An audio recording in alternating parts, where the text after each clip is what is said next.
Hello, boys and girls. Hopefully, you are liking the new format for the first installment of the Complete Blu-ray Collection series.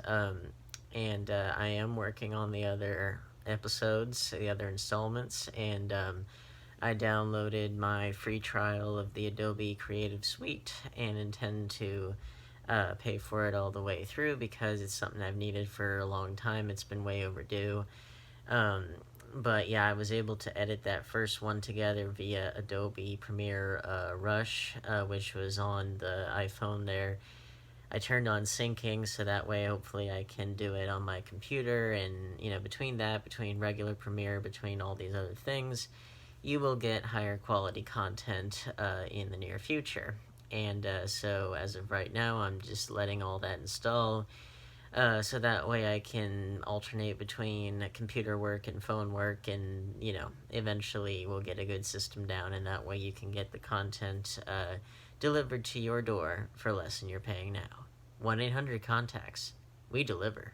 You save. You remember that from the old days? I can never forget that. But anyway, while that is happening, just wanted to show you two things.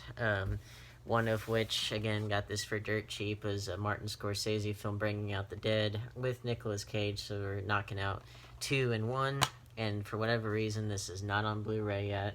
Don't know why. Found it for cheap.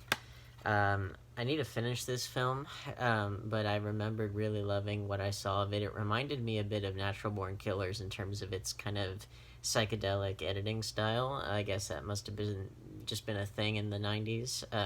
And glad for it, because I like that. Probably some kind of a derivative of like 60s psychedelics coming back, because everything is in a 30-year cycle. But yeah, I really like this, and it was another Paul Schrader script, so we're covering off all the bases there. Now, the big reason why I wanted to make this is because the August Horror Pack box came today, which, just to reiterate for everyone, Horror Pack is a service where you can sign up to get a collection of random Blu-rays or DVDs once a month, and you don't know what they are. They have a bunch of exclusives and all kinds of super cool stuff. And I believe, if you remember, in the last month's unboxing, there was going to be one that I thought I knew what it was going to be. Well, I think that one that I thought it was going to be is going to be in this one, but we're going to find out. But yeah, just they're totally randomized. I have no idea what they are. And you'll get a lot of cool exclusives. You'll get indie films that don't normally get noticed. They are nice enough to put their work out there. And you get unique editions of things and more obscure titles, and it's just a good way to bolster your horror collection. I paid for a full year of it, and I've really enjoyed it. So let's see what we got this month, boys and girls. We got, I have wanted to see this, Lords of Chaos, and this is the one that has Rory Culkin in it. And it says it's the uncensored director's cut, and I want to say that there might be a slipcover to this, but I don't know. At any rate, though, I have heard good things about this. So it says the story of true Norwegian black metal and its most notorious practitioners, a group of young men with a flair for publicity, church burning, and murder, Mayhem. And that's the band's name is Mayhem, which, yeah, I mean, that's the thing. So, like, a lot of, this was more of an 80s thing, but if you remember the PMRC that Tipper Gore, was that was like her pet project, basically. The big target of the PMRC was heavy metal bands, calling them, satanic, corrupting influences and destructive and blah, blah, blah, and that's the reason why we have the parental advisory stickers on music. But then you had this phenomenon a little bit later on. Well, it says Oslo, 1987, so it was started around that time, but you've seen it in the decades since, where in Norway, the black metal bands that came out of there, the ones that actually did pose some kind of a danger of some kind because of their stated, not only their stated beliefs, but their practices of like burning down churches and causing destructions and things, destruction of different buildings and things. Those were the ones that were causing a lot of real societal damage all throughout Norway. And so it's really cool to see that whole thing covered in a feature film that is, of course, off the beaten track. Although it says Vice Films and 20th Century Fox, so maybe not that far off the beaten track. But glad to finally check this out. Glad to have it in the collection. I'll need to look and see if there's a slip for it. I don't know if there is, but it is the fully uncensored cut. How nice is that? Definitely look into those Norwegian black metal bands and church burnings and things like that, because if the PMRC had known about that, then I think they might have put their priorities in line a little bit more, as opposed to, a lot of the bands that were just looking to get publicity and, money and things like that. Anyway, Rites of Passage, which I have seen this in a lot of used media stores. Don't know anything about it.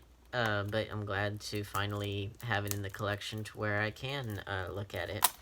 And it says, Nathan, played by Ryan Donahue, an anthropology student, invites a few of his classmates and their professor, played by Stephen Dorff, to his family's abandoned ranch, once a sacred Chumash burial ground, to recreate an ancient ceremony.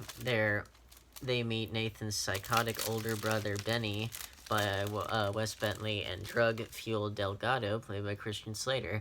The students then embark on a rite of passage that no one will ever forget. Well, there you go. And it's got a sock monkey with, whatever those are, guns on the back. So, anything with sock monkeys, it's like, well, I'm there. But yeah, I've seen this on a bunch of used media stores, and generally I like what Magnet puts out. If nothing else, it's just because they tend to put out things that are different from what most people will put out there. So I'm eager to see what this has in store. And, Christian Slater and whatever the other one, Stephen Dorff, they tend to do things that are a little bit, less stereotypical these days. What else do we have here? Yes, this is the one that I was talking to you about. So you may recall that in previous videos I have talked about some of the German releases and things of Blu-rays of a friend of mine, Lou Simon, her films. Well, this is the one that I thought was coming last month, but it came here. It's Agoraphobia with Tony Todd, if I recall, yes. And it's signed by the director, Lou Simon. She's really good. She's a great talent. And this film, if I recall, it took quite a long time for this to finally get a Blu-ray release or a home video release of any kind in the United States. And, I'm sure that she could elaborate on why that is. It's a big, long, hairy deal. But point is, it finally got officially released by Horror Pack. It's the exclusive for this month, signed and everything, so I'm really glad that this finally is getting to see the light of day, because I've heard good things, and who doesn't love Tony Todd? He's very talented and a nice guy on Twitter.